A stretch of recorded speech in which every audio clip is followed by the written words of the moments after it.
Smartphone के premium segment में पहले दो ही जायंट थे, एप्पल और सैमसंग, जिन्होंने अपनी बहुत ही स्ट्रांग मोनोपोली क्रिएट कर रखी थी। लेकिन फिर आया इनका सबसे बड़ा कॉम्पिटिटर वन प्लस, जिसने सिर्फ 3 साल में 40% मार्केट शेयर पर कब्जा करके इन दोनों ब्रांड्स को पीछे छोड़ दिया और नए नए इनोवेशंस करके एक बहुत ही स्ट्रांग ब्रांड इमेज भी क्रिएट कर ली। लेकिन फिर ऐसा क्या हुआ कि आज से महज 10 साल पहले शुरू हुई ये कंपनी सक्सेस के पीक पर जाकर धीरे धीरे मार्केट से अपनी लॉयल्टी खोने लगी। क्यों इसके फाउंडर को कंपनी छोड़नी पड़ गई और अब वन प्लस को ओप्पो की कॉपी क्यों कहा जा रहा है, चलिए सब कुछ डिटेल में जानते हैं।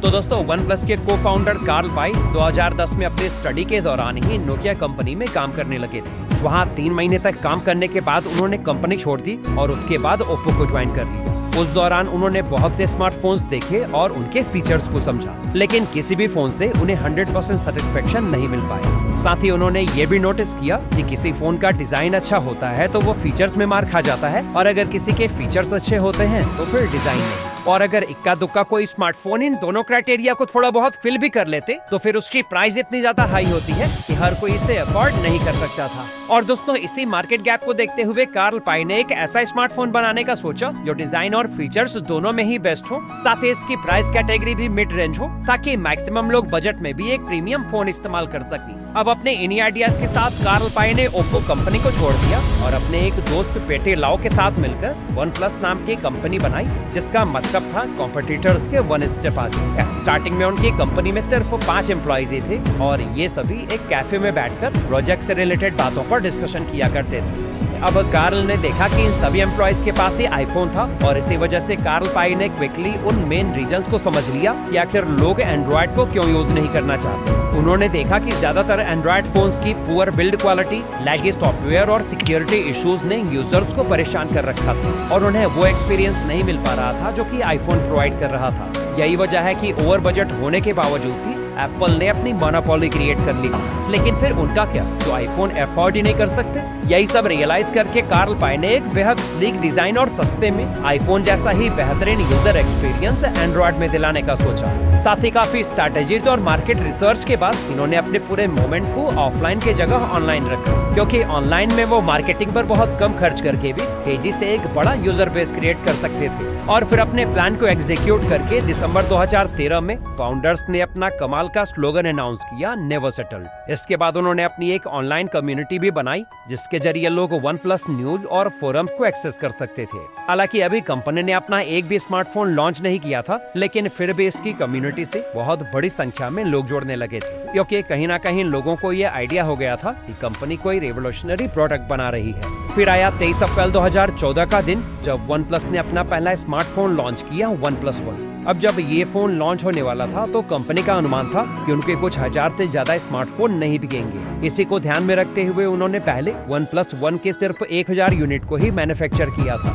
लेकिन कंपनी का ये अनुमान बिल्कुल गलत साबित हुआ, क्योंकि ये फोन टेक एंथुसियास्ट के बीच इंस्टेंट हिट साबित हो गया और 1 साल के अंदर ही वन प्लस ने इस फोन की 10 लाख यूनिट्स बेचकर रिकॉर्ड बना दिया। इस रिकॉर्ड को बनाने के लिए वन प्लस ने 2 कमाल के मार्केटिंग कैंपेन्स पर काम किया था, जिसमें पहला था कि आप इस फोन को तभी खरीद सकते हैं जब आपका कोई दोस्त या जानने वाला आपको उसे रेफर करेगा, और दूसरे कैंपेन का नाम था स्मैश द पास्ट, यानी वन प्लस ने कहा कि आप अपना पुराना फोन तोड़िए और उसका वीडियो बनाकर सोशल मीडिया पर अपलोड करिए, जिसके बदले में हम आपको ब्रांडेड वन प्लस वन नया स्मार्टफोन देंगे, वो भी सिर्फ $1 में। ये कैंपेन इतना ज्यादा वायरल हो गया कि सिर्फ 1 हफ्ते में ही 1,40,000 लोगों ने अपना स्मार्टफोन तोड़कर उसका वीडियो सोशल मीडिया पर अपलोड कर दिया, और इस तरह से वन प्लस का पहला ही फोन बहुत बड़ा हिट साबित हुआ। अब इतनी बड़ी सक्सेस के बाद वन प्लस ने ओवर कॉन्फिडेंस में आकर तुरंत ही अपने दूसरे स्मार्टफोन को प्लान करना शुरू कर दिया और बेहतरीन यूजर एक्सपीरियंस को प्रोवाइड करना भूलकर एक ऐसी गलती कर दी कि कंपनी की रेपुटेशन खराब होने लगी। हुआ यूं कि कंपनी ने अपने वन प्लस 2 मॉडल के लिए स्नैपड्रैगन 800 सीरीज प्रोसेसर को सेलेक्ट किया, जिसमें पहले से ही काफी हीटिंग इश्यूज मौजूद थे। लेकिन कंपनी को लगा कि वो इस प्रॉब्लम को अपने सॉफ्टवेयर ऑप्टिमाइजेशन के थ्रू सॉल्व कर लेंगे। इस तरह से 28 जुलाई 2015 को वन प्लस 2 लॉन्च हो गया, जिससे लगभग 20 लाख लोगों ने प्री बुक किया था।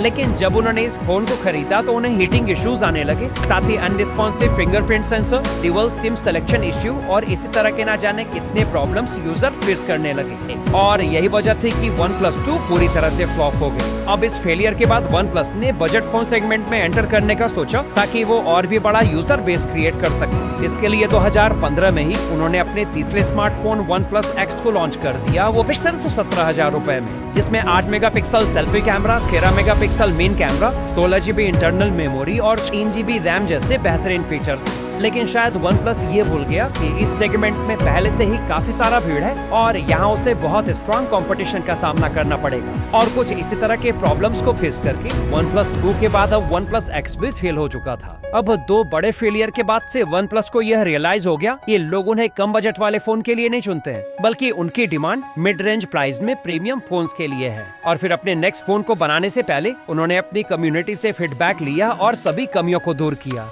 और आखिरकार OnePlus ने 14 जून 2016 को अपना चौथा स्मार्टफोन फिर से प्रीमियम सेगमेंट में लॉन्च किया, जो था OnePlus 3। इसमें Android Marshmallow based oxygen OS software, dash fast charging, 3000 mAh battery, 6 GB RAM, 64 GB internal space और अच्छी क्वालिटी का कैमरा जैसे कई बेहतरीन फीचर्स थे। और इस फोन का प्राइस रखा गया था 27,999 रुपए, जिसके चलते ये मार्केट में इंस्टेंट हिट साबित हो गया। और फिर कंपनी ने सेम ईयर एक और स्मार्टफोन लॉन्च किया, OnePlus 3D। इसकी भी बेहतरीन क्वालिटी लोगों को खूब पसंद आई, क्योंकि ये डिजाइन और फीचर्स के मामले में गूगल पिक्सल और iPhone 7 जैसे फोन्स की बराबरी कर रहा था। अब तक OnePlus को यह अच्छे से पता लग गया था कि यूजर्स उनसे प्रीमियम फोन की उम्मीद रखते हैं, वो भी मिड प्राइस में। और कहीं ना कहीं OnePlus कंपनी की शुरुआत भी तो इसी गैप को ही फिल करने के लिए की गई थी। अब कंपनी को अपना पर्पस मिल गया था। इस पर काम करते हुए उन्होंने OnePlus 5 और OnePlus 5T जैसे और भी स्मार्टफोन लॉन्च किए, जो कि उस समय के famous Nokia 8, Moto Z2 Play और Xiaomi Mi Mix 2 से भी कहीं ज्यादा अट्रैक्टिव और हैंडी थे। 2017 तक इसने स्मार्टफोन के प्रीमियम सेगमेंट में 40% से भी ज्यादा का मार्केट शेयर अपने कब्जे में ले लिया। और महज 3 साल में ही ये कंपनी सीधे एप्पल और सैमसंग जैसे बड़े जायंट्स को भी टक्कर देने लगी थी। अब यहाँ तक तो कंपनी काफी अच्छी परफॉर्म कर रही थी, लेकिन बाकी ब्रांड्स की तरह जब पैंडेमिक के दौरान उनकी सेल्स भी कम होने लगी, तो कंपनी ने सोचा कि वे अपना फोन प्रीमियम सेगमेंट में लॉन्च कर रहे हैं। लेकिन पैंडेमिक में लोगों ने अपनी खर्च काफी कम कर दी है, तो क्यों ना सेल्स बढ़ाने के लिए दोबारा से एक बजट फोन लॉन्च किया जाए, जिसको मैक्सिमम लोग अफोर्ड कर सके। और दोस्तों, इसे स्ट्रेटेजी के साथ ही 2020 में इन्होंने OnePlus Nord को लॉन्च किया था,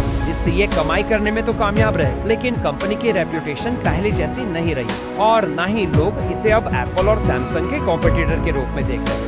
इसी साल के एंड में OnePlus के को-फाउंडर कार्ल पाई ने भी कंपनी छोड़ दी, क्योंकि उन्हें लगने लगा था कि स्मार्टफोन मार्केट काफी बोरिंग और इनोवेशन से दूर हो चुकी है। इसलिए उन्होंने एक बिल्कुल नई कंपनी नथिंग की शुरुआत की, और इस नाम के पीछे का उनका मकसद था कि वो बिल्कुल स्टार्टिंग से इस मार्केट में कुछ ऐसे फंडामेंटल चेंजेस करेंगे जो बाकी कंपनीज इग्नोर कर रही है। कार्ल पाई के कंपनी छोड़ने के बाद OnePlus इनोवेशन से और भी ज्यादा दूर हो गई और अपना लॉयल यूजर बेस खोने लगी। और इस तरह से OnePlus को नीचे जाते हुए देख इसकी पेरेंट कंपनी BBK इलेक्ट्रॉनिक ने इसे अपनी ही सब्सिडियरी कंपनी Oppo के साथ में मर्ज कर दिया, ताकि ये दोनों कंपनीज एक दूसरे के इनोवेशंस को अडॉप्ट कर सके। और फिर इसी साल OnePlus ने OnePlus Nord 2 को लॉन्च किया, जो कि 4 महीने के अंदर ही इंडिया में 3 बार ब्लास्ट कर गया और यूजर्स को काफी चोटें भी आई। इन ब्लास्ट की तस्वीरें इंटरनेट पर भी खूब वायरल हुई और एक बार फिर लोगों का इस कंपनी से ट्रस्ट हटने लगा। यूजर्स के इस डिसअपॉइंटमेंट का एक और रीजन ये भी था कि OnePlus अब Oppo से मर्ज होने के बाद बिल्कुल उसके जैसी ही होती जा रही थी।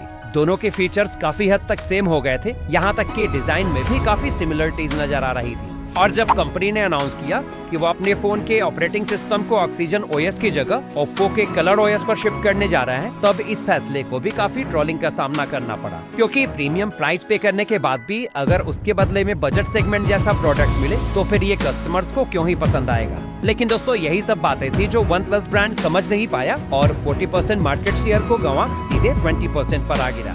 वैसे भले ही आज इस कंपनी ने अपनी रेपुटेशन और ट्रस्ट को काफी हद तक गंवा दिया है, लेकिन अब भी हम ये नहीं कह सकते कि ये कंपनी कम्प्लीटली बर्बादी के कगार पर खड़ी है, क्योंकि अगर ये वापस से अपनी पुरानी वाली स्ट्रैटेजी पर काम करती है, जैसे कम्युनिटी से जुड़ना, उनकी प्रॉब्लम को समझना, नए नए इनोवेशंस करना और अपने सेगमेंट को आइडेंटिफाई करके उसमें पकड़ बनाना, तो नो डाउट वापस से ये अपनी पोजीशनिंग पाने में कामयाब हो सकती है। वैसे OnePlus को वापसी के लिए क्या करना चाहिए, आप अपना ओपिनियन भी हमें कमेंट में जरूर बताइएगा।